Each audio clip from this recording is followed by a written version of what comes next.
बिहार चुनाव से पहले बताया जा रहा है आरटीआई खुलासे में कि 282 करोड़ के चुनावी बॉन्ड बिके हैं। आरटीआई में ये खुलासा हुआ है और इनमें से जो ज़्यादातर बॉन्ड हैं वो 1-1 करोड़ के थे। और आपको बता दें कि देश में ऐसे 29 बॉन्ड के ब्रांच है जहां से ये बिकते हैं। तो मुंबई ब्रांच में बताया जा रहा है इस खुलासे में कि 130 करोड़ के बॉन्ड बिके हैं।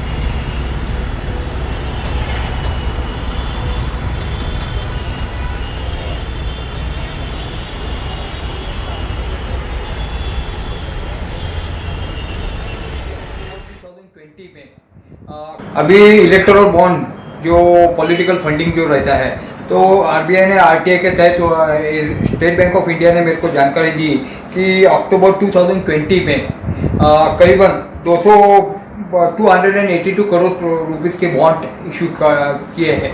तो ये जो बॉन्ड्स है उसमें ना डोनर का पता है किसी को, पब्लिक को, ना डोनी का पता है। और इसमें इलेक्शन कमीशन ने जब ये बॉन्ड्स इशू किए थे उसके पहले 2018 में लेटर लिखा था कि भाई ये बॉन्ड ऐसा आप जो ओपेक है, जो पब्लिक को आप जानकारी नहीं देते हैं कि डोनर कौन है, डोनी कौन है इसका, तो ये करप्शन बढ़ेगा।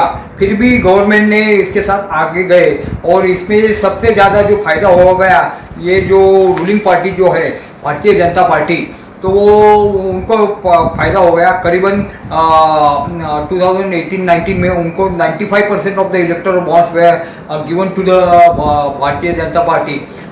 तो ये बहुत ही गलत है। और इसी खबर पर रुख करते हैं सोहित मिश्रा का, मेरे सहयोगी मेरे साथ बने हुए हैं। सोहित, और क्या क्या खुलासे इस आरटीआई के जरिए हुई हैं? हर वक्त तो आरोप लगता आया है बीजेपी पर, हालांकि पारदर्शिता के लिए इसे चुनाव बॉन्ड को लाया गया था, लेकिन और क्या क्या खुलासे हुए हैं, किस तरफ गए हैं, ये पता चल रहा है क्या?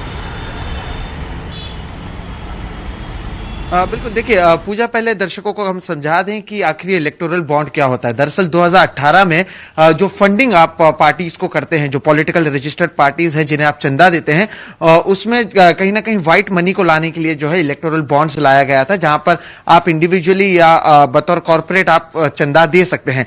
लेकिन इसमें एक जो क्लॉज ये था कि आपकी जो नाम है उसको गोपनीय रखा जाएगा, या ये पता नहीं चल पाएगा कि किसने पैसा दिए, जिसे लेकर सवाल उठ रहा है। अब जो आरटीआई से सामने आया है वो ये है कि अक्टूबर महीने में, यानी बिहार चुनाव के ठीक पहले, जिस तरह से जानकारी मिली है, 282 करोड़ से ज्यादा रुपए जो है इलेक्टोरल बॉन्ड्स में गए हैं। अब ये इसलिए भी अहम हो जाता है कि आप देखिए कि हुआ क्या है। मार्च महीने में जब लॉकडाउन का ऐलान हुआ, बहुत लोगों की नौकरियां गई, जो हमने देखा बेरोजगारी दर सबसे ज्यादा बढ़ा था बीच में, और उसके बाद लोग पैदल घर पे गए थे, कई लोगों के जो पैसे चले गए थे। तो एक माना जा रहा था कहीं ना कहीं कि पैसे नहीं होंगे, लेकिन उसके बावजूद 282 करोड़ से ज्यादा रुपए जो है वो इलेक्टोरल बॉन्ड से गए हैं। आपने जो कहा कि ऐसे 29 अधिकृत शाखाएं होती हैं जिसके जरिए ये जाते हैं।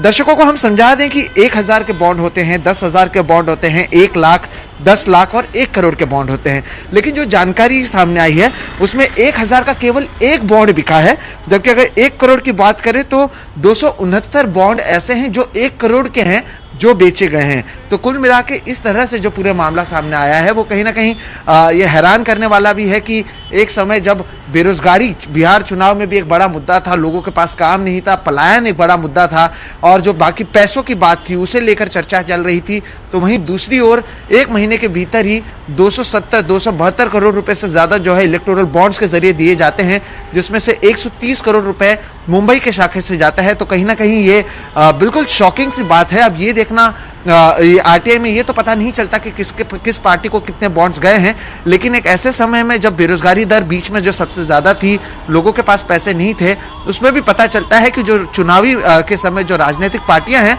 उनके पास तो पैसों की कमी फिलहाल होती हुई नजर नहीं आ रही है। चलिए, बहुत बहुत शुक्रिया सोहित आपका तमाम जानकारी के लिए। तो एक अहम बिंदु पर सोहित जो जानकारी दे रहे थे कि आर्थिक तंगी के दौरान अगर इतने करोड़ का बॉन्ड, चुनावी बॉन्ड बिहार चुनाव के दौरान गया है और उस पर से पारदर्शिता को लेकर अगर ये लाया गया था, और यहाँ पर चूंकि कौन चुनावी बॉन्ड खरीद रहा है उसकी जानकारी नहीं होती, तो उसी पारदर्शिता पर हमेशा विपक्ष भी सवाल उठाता रहा है। हालांकि किसका अकाउंट नंबर है उसकी जानकारी जरूर हो सकती है, हालांकि आरटीआई के जरिए ये बाहर नहीं आ पाता है, तो इसको लेकर, पारदर्शिता को लेकर हमेशा से सवाल उठते रहे।